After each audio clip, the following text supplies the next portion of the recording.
आज की इस वीडियो में हम जानेंगे कि पुलवामा अटैक वाले दिन यानी कि 14 फरवरी 2019 को आखिर क्या हुआ था और इतनी सिक्योरिटी के बाद भी कैसे आतंकवादियों ने इस हमले को अंजाम दिया। भारत ने इस हमले का बदला कैसे लिया, ये भी जानेंगे। आप वीडियो में लास्ट तक जरूर बने रहे और इस वीडियो को शेयर जरूर कर दे ताकि हर कोई मां भारती के वीर सपूतों की गाथा और उनके बलिदान की कहानी जान पाए। अगर एकदम शुरू से शुरुआत करें तो पुलवामा जिले के काकापुरा तहसील में आदिल अहमद डार नाम का एक लड़का रहता था।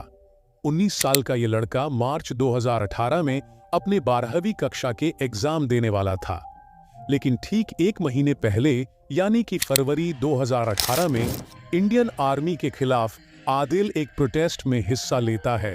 प्रोटेस्ट को रोकने के लिए पुलिस के द्वारा की गई फायरिंग में आदिल के पैर में गोली लगने से वो घायल हो जाता है।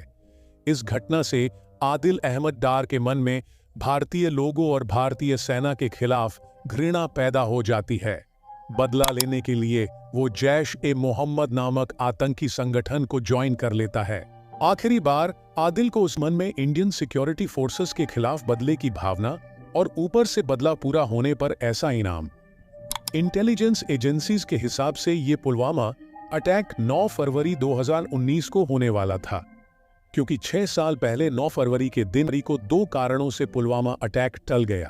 पहला कारण अफजल गुरु की फांसी का दिन था, इसलिए सिक्योरिटी टाइट कर दी गई थी, और दूसरा कारण था कि पिछले 6-7 दिनों से भारी बर्फबारी के कारण कोई भी कन्वे मूवमेंट नहीं हुआ था।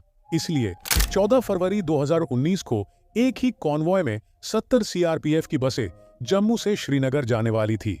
इन 70 बसों में कुल 2547 जवान थे। अब 14 फरवरी 2019 को सुबह 3:25 तक रोल कॉल होता है।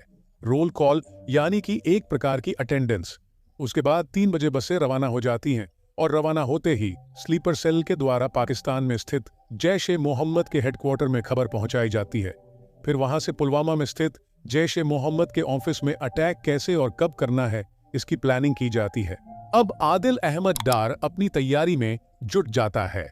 एक एसयूवी गाड़ी में 200 किलो से ज्यादा आरडीएक्स और अमोनियम नाइट्रेट जैसा घातक और जानलेवा एक्सप्लोसिव लोड करना शुरू कर देता है।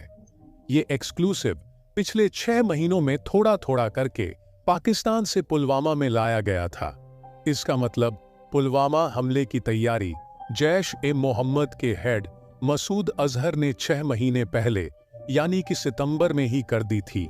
लगभग 3 घंटे बाद कॉन्वॉय जम्मू से उधमपुर पहुंचती है, फिर 3 घंटे बाद रामबन जिले में, फिर 3 घंटे बाद कुलगाम में, फिर 2 घंटे बाद अनंतनाग पहुंचती है और फिर 1 घंटे बाद पुलवामा पहुंचती है। इस तरीके से दोपहर 3:27 में यह काफिला पुलवामा के बॉर्डर में एंटर कर जाता है। एंटर करते ही आदिल अहमद डार भी अपनी जगह छोड़ देता है और आतंकी हमले को अंजाम देने के लिए निकल पड़ता है। 10 मिनट बाद यानी कि दोपहर 3:87 पर इस लातू मोड़ से आदिल हाईवे पर अपनी गाड़ी चढ़ा लेता है और इस कॉन्वॉय की 5वीं सीआरपीएफ बस के साथ टक्कर करके रिमोट कंट्रोल से बॉम्ब को ब्लास्ट कर देता है। सीआरपीएफ में कुल 239 बटालियंस हैं और इस बस में सीआरपीएफ की 76 बटालियन के 39 जवान मौजूद थे, जो कि ब्लास्ट की वजह से ऑन दी स्पॉट शहीद हो गए। साथ ही इस बस के पास आरओपी यानी कि रोड ओपनिंग पार्टी का एक जवान भी मौजूद था, वो भी ऑन दी स्पॉट शहीद हो गया। धमाका इतना जोरदार था कि आसपास के घरों की खिड़कियों के शीशे भी टूट गए थे। धमाके के बाद बाकी आतंकियों ने फायरिंग भी की थी और भाग गए। कुल मिलाकर सीआरपीएफ के 70 जवान तो घायल हुए, जो कि चौथी और छठवीं बस में थे, और 40 सीआरपीएफ के जवान जो अपनी छुट्टी पूरी करके जम्मू ट्रांसिट कैंप से श्रीनगर ट्रांसजेंट कैंप में देश की सेवा करने जा रहे थे, वो शहीद हो गए। ब्लास्ट के बाद सीआरपीएफ की बस की हालत कुछ ऐसी हो गई थी। इस घटना पर पूरा भारत रोया था। इस हमले में शहीद हुए सभी शहीदों को शत शत नमन। भगवान उनकी आत्मा को शांति प्रदान करे और भारत उनके बलिदान को कभी भूल नहीं पाएगा। अब हम जानेंगे कि आखिर इस घटना का जिम्मेदार कौन है। 2003 से पहले यह नियम था कि जब भी इंडियन सिक्योरिटी फोर्सेस का काफिला रवाना होगा तब रोड्स ब्लॉक कर दी जाएंगी। लेकिन 2003 में कुछ लोगों ने ड्रामा किया कि इससे सिविल जनता को परेशानी होती है, इसलिए यह नियम नहीं होना चाहिए।